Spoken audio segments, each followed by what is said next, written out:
Never heard the word darn before.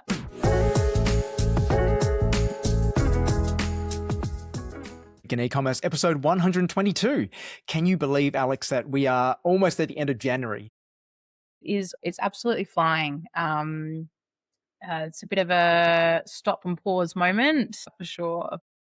And it feels really broken up as well. Obviously, with all the public holidays, we've just finished, the 26th of January, whatever you want to call that one, and we've got a few more on the way. Yes. I don't know. This month always people are on leave, and then February is always a bit funny. So I don't think we'll feel like we're in normal until maybe March. Yeah, well, I think we've got a few conferences coming up, I believe. When is Retail Fest?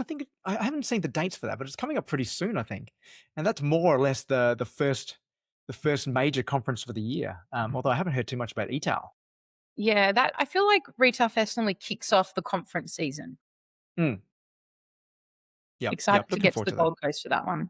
Yes, that's right. I do need to speak to Dylan about that. Dylan, who's now in the hot seat there, so very excited to work with him on this year's conference, I Yeah, should say, conference/festival. It's always a party there. it is. All right. Well, this episode, we are going to be digging deep into trust because it seems that there is a lot of trust being broken at the moment. But before we dive into that, we're going to get into our quickies. And the first one for the day is OpenAI in the last couple of weeks have announced that they will soon be introducing shopping style ads to users of their free and go tier. This is going to roll out in the US initially, but I have no doubt that this will make its way to Australia before the end of the year. Alex, what are your thoughts on this? It's kind of inevitable, isn't it? Well, exactly that. It was a matter of when and not if. So not surprised to see it. We know it's rolling out, like you said, in the US first. So it'll be interesting to hear the feedback from the US side of things first. Yeah, and it looks exactly like Google Shopping from the screenshots which I've seen. Yep. Well, Google Shopping is a great model for Google and for brands. So yeah, I'm not surprised that they've replicated that there, but we really won't know the details until we start to see it play out. Yeah, I always think it's very interesting when you start adding ads into this. Like, is the AI now actually going to be giving you the right choice, or is it going to be giving you the one with the highest budget? Well, that's something that Google's always spoke about and put in their balance of wanting to show you the most applicable, most relevant ad, so you convert, and that in itself brings budget. So yeah, we'll have to see how OpenAI kind of translate that model to their platform. All right, and our second quickie is the Buy Australian Made campaign. There is now a $20 million budget which has been put towards a Buy Australian Made campaign, which is obviously to encourage more people to buy locally manufactured products. Now, we've spoken about this one before. We talked about some funding which they had last year, but now they're going to be rolling out a fairly large campaign. Look, I get it that we do want people to be buying local more. We've been talking about this at a state level in South Australia for quite a while. I just can't see this really moving the needle and getting people to buy local more unless local actually makes sense through quality or value. Yeah, I think that with everything that's happening on Temu and Shein and that, there's that conscious of buying from Australian businesses. I don't know if that's going to translate to that Australian made and keeping it all inshore. Yeah, I think that unless you fix the actual structural issues with the fact that manufacturing is expensive here, and in order to manufacture here, generally the quality isn't as good as you're going to get from China, for instance, which has huge and very robust and very advanced manufacturing capabilities. You're not going to be able to get equivalent quality even when you're buying locally, and the price is also isn't going to be comparable. So I speak to a lot of people about this, about should I manufacture locally or should I manufacture in China? It's like, well, it's really hard to manufacture locally. We just don't have the scale or the infrastructure to do it. So I can't see this actually making a dent in changing people's buying behavior unless it's something which we are actually competitive in. Yeah, well, and maybe not making a dent now, but it could start to over the years accumulate, and then we'll start to see a big change. But I think to the start of the episode on trust, we need to be able to trust the quality of the products made. Yeah, absolutely. All right, and one which you shared with me this morning is Jeans West, who we talked about last year. They had a closing down sale. They went out of business. They have now come back, and I had no idea they were coming back, but they're coming back and getting quite a lot of negative press from what I can see. Yeah, I saw this one on LinkedIn, and it was a very obvious this is a campaign created entirely using AI. It didn't land well. So Not a great start to their comeback, I suppose. Yeah, and even when you dig a little bit deeper, you go onto the website and you look at some of the models that they've used. Some of them have some very interesting features on them, and even some of how the product images, they've got overlays which you can't really read. There's text on them which doesn't quite seem quite right. It's you're losing a lot of that trust factor of being able to go to a website and just knowing that something looks real, because there's always that 10% which looks kind of off. And in the case of the it's got the two friends who are going through and wearing matching outfits, going through different parts of the day. But the movement is slow. The music is cheesy as, and just when you go through it, it just got that quintessential AI, stillness, or not really stillness, but it just doesn't. It just feels off, and there's no getting away from that. Yeah, I think to me it feels soulless, Mm. and that comes out. Yeah, and I wonder why you would try to relaunch Jeans West, which has a bit of heritage, in this sort of way. Like it seems a bit like a cash grab to me. Yeah, it's disappointing 50 plus year Australian business to see them come back like that. And our last quickie for the day is Trademutt, another one which you shared with me. So Trademutt, obviously the makers of high vis vests, amongst other safety type gear, but always with a well designed, so much more fashionable than what you would typically buy anywhere else with just like a standard orange one. They have launched a campaign where you can go and swap your high vis. You can bring your old high vis to their pop up in George Street in Sydney, and instantly get a new one.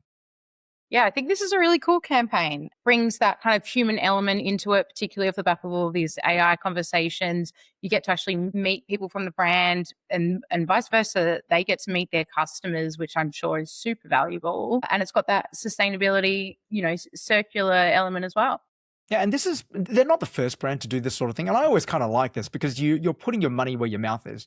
You're saying, if you're not happy with that brand, bring it in and we'll show you why ours is so good. And typically, if you're getting high vis, you don't just have one vest. You've typically got multiple vests, same as nurses with their scrubs. They've got multiple scrubs. So this is a way where you can give them that taste of one, and then hopefully they'll replace their entire collection.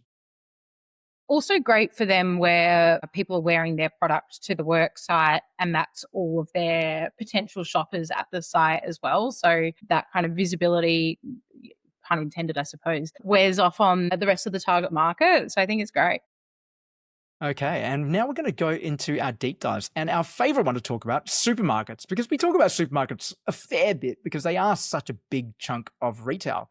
And the one which we're going to discuss is an article which was in The Guardian, which was titled The Capsicum Paradox. And this one really caught my attention because it showed in some analysis, some research which was done, that how supermarkets are now pricing online versus in store is making things much more opaque in terms of how you know whether you're getting a good deal or not. And this particular example, they're talking about how online they're now pricing per item rather than per kilo. Like obviously when you go to the supermarket and you buy capsicums or grapes or any sort of produce, you're generally paying per kilo. But now online, you're paying per item of fruit, which doesn't necessarily equate to being a good deal. Which means that you're getting huge price discrepancy between what you're finding online and in store, which is then in turn affecting consumer trust. Now, Alex, what do you think about this? I think it's an interesting story to come out off the back of people buying online, and they're seeing that's a massive growth strategy for them, and then for again that like erosion of trust to come through. So I'm interested to see how this affects online sales, and whether this does influence people to get back into their cars and start weighing their vegetables. And I think there's something like it does make sense in an online perspective because you can't see it and you don't know how much you're going to get. Like if you say, okay, I need one capsicum, do you put in, I need 200 grams of capsicum? I don't know if a capsicum is 200 grams, but if I say I want one large capsicum, I'm generally getting, I know what I'm going to get. So there is that element of it actually, you are going to get what you want from this, as well. It does reduce some of that cognitive load, particularly when you're buying online. And it makes things a lot simpler in terms of that checkout. But it does add the extra fact that now these brands can overcharge because you don't know how much it weighs. Yeah. How do you think they combat this? Look, they could just add quite simply like the average weight. Like if you're buying a large one, this is the average weight. So they still kind of put it there. In the same way that with some supplement brands, for instance, they will put like it's going to cost $70 for the bag for 1 kilo bag, but per serve, this is how much it costs as well. I think those sort of things are nice little UI tricks to be able to bridge that trust gap. But when you have this discrepancy between pricing, I think it further erodes that trust, right? Between, do I buy it online or do I buy it in store?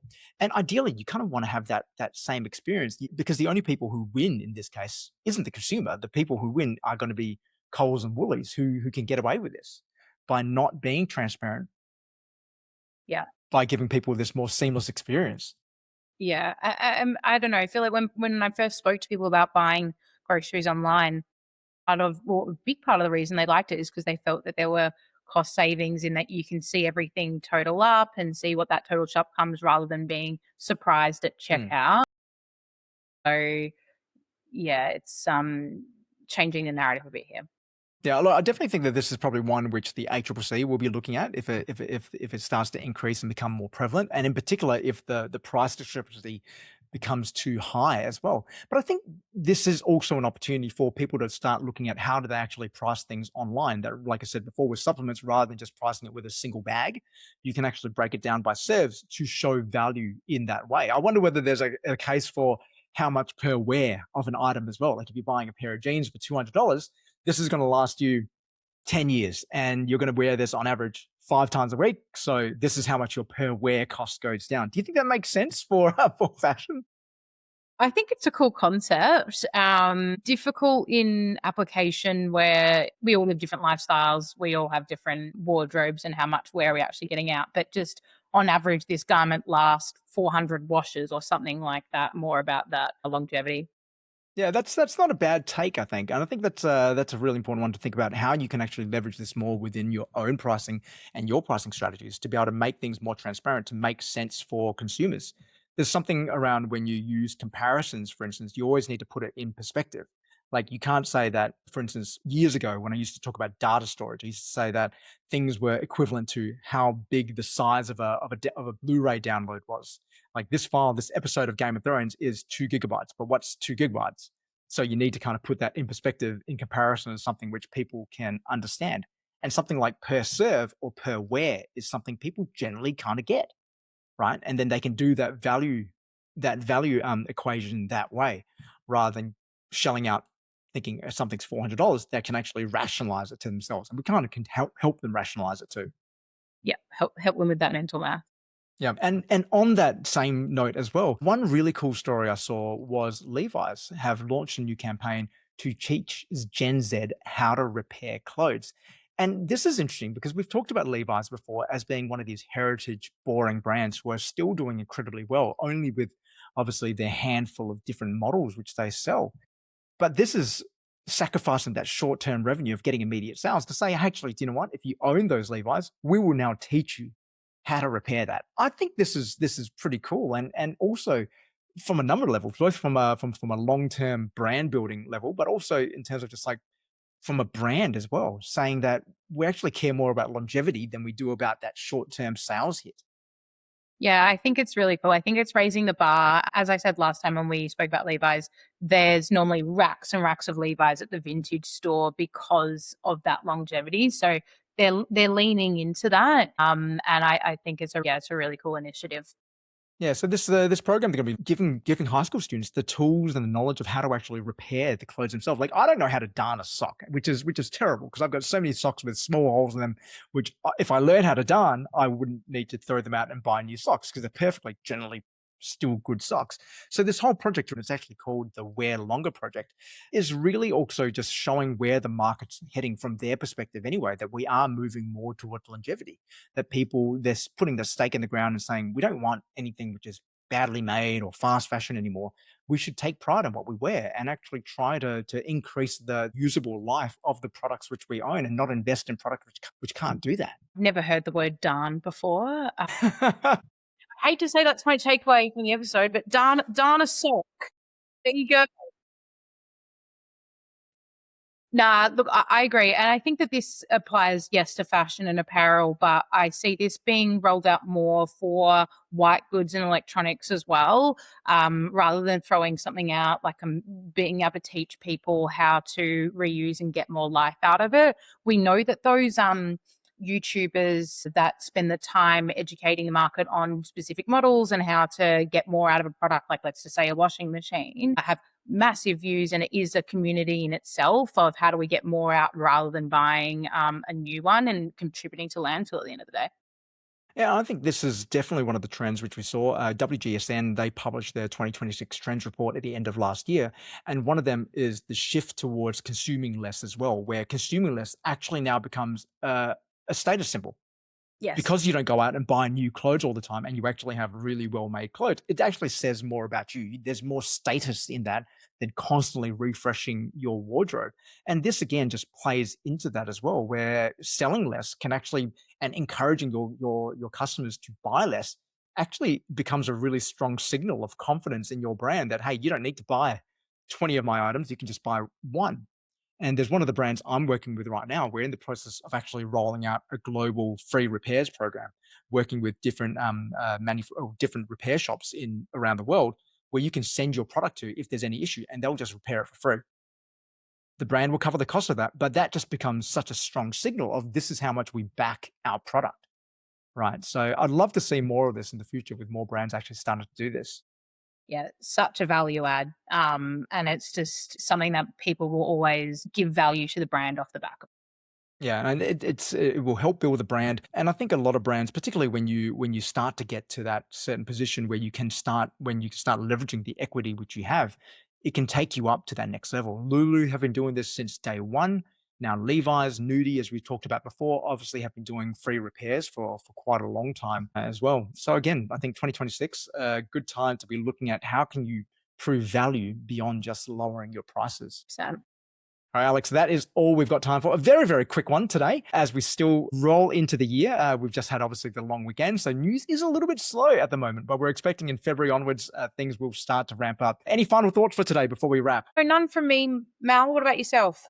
Look, I think I'm just about to hit publish on a post about complexity. And it's something which I've been thinking about a lot, where we're adding so much complexity into businesses. And so many brands, which I'm speaking to, particularly this time of year, are just asking, should I be adding this? Should I be adding that? Should I be doing more TikTok? Should I be doing more social? Should I be hiring more staff? Should I be doing all these things? When sometimes that's not actually the problem. And you kind of need to figure out what the problem actually is. So a lot of my thinking at the moment is going towards the complexity tax, which we're all playing as we add more new layers into what we do. So yeah, that's something which I'm going to hit publish on. So look out for that on LinkedIn. There we go. I think off the back of that, actually, like getting back to basics, I have so many conversations around the quality of data at the moment, where that's fueling ChatGPT, all these different platforms. Data is king. Yeah, less complex, more basic, get the fundamentals right. Good quality data as well. Like you said, there's so much data out there, but how you marry that together is always a bit of a nightmare. Luckily, we do have some great tools out there now, which do help retailers do that much quicker than what they used to back in the day when I started, and back when you started too, I should say. That's true. In the meantime, keep innovating, keep growing, and keep selling. And we'll be back next week on This Week in E-commerce. Talk soon.